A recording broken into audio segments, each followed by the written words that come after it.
ನಮಸ್ಕಾರ. ನಾವು ಇವತ್ತು ಶಿವನ ಸಮುದ್ರಕ್ಕೆ ಬಂದಿದ್ದೇವೆ. ಶಿವನ ಸಮುದ್ರ ಆ್ಯಕ್ಚುಲಿ ಇದು ಕೊಳ್ಳೇಗಾಲ ಮತ್ತು ಮಳವಳ್ಳಿ ಬಾರ್ಡ್ರಲ್ಲಿ ಬರುತ್ತೆ. ಇದು ಆ್ಯಕ್ಚುಲಿ ಕಾವೇರಿ ನದಿ ಬೆಟ್ಟ ಗುಡ್ಡಗಳಿಂದ ಬೀಳುವಾಗ ಎರಡು ಭಾಗಗಳಾಗಿ ಈಸ್ಟ್ಗೆ ಭರಚುಕ್ಕಿಯಾಗಿ ಬೀಳುತ್ತೆ, ವೆಸ್ಟ್ಗೆ ಗಗನಚುಕ್ಕಿಯಾಗಿ ಬೀಳುತ್ತೆ. ನೀವು ಇದನ್ನು ನೋಡಲು ಬೆಸ್ಟ್ ಟೈಮು ಮಳೆಗಾಲ, ಯಾಕಂದರೆ ಆವಾಗ ನೀರಿನ ಫೋರ್ಸ್ ಜಾಸ್ತಿ ಇರುತ್ತೆ ಮತ್ತು ನೋಡೋಕ್ಕೂ ಸೂಪರಾಗಿರುತ್ತೆ. ನೀವು ಎಲ್ಲರೂ ಒಮ್ಮೆ ಪ್ಲ್ಯಾನ್ ಮಾಡಿ ಮಳೆಗಾಲದಲ್ಲಿ.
ಇಲ್ಲಿ ಗಗನಚುಕ್ಕಿ ಪಕ್ಕದಲ್ಲಿರೋ ದರ್ಗಾ ಇಂದ ಸ್ವಲ್ಪ ಕೆಳಗಡೆ ಬಂದರೆ ನಿಮಗೆ ಈ ಥರ ಈ ನೀರು ಹರಿಯೋದು ಕಾಣಿಸುತ್ತೆ.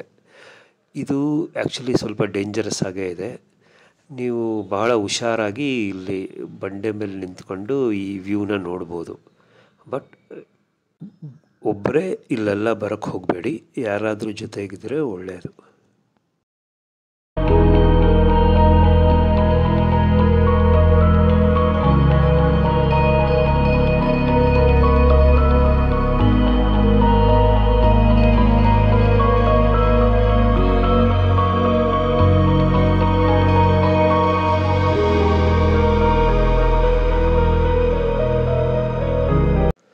ಈ ನೀರು ಹರಿಯುವುದನ್ನು ಎಷ್ಟು ನೋಡಿದರೂ ಸಮಾಧಾನ ಆಗೋಲ್ಲ, ನೋಡ್ತಾನೇ ಇರಬೇಕನ್ಸುತ್ತೆ.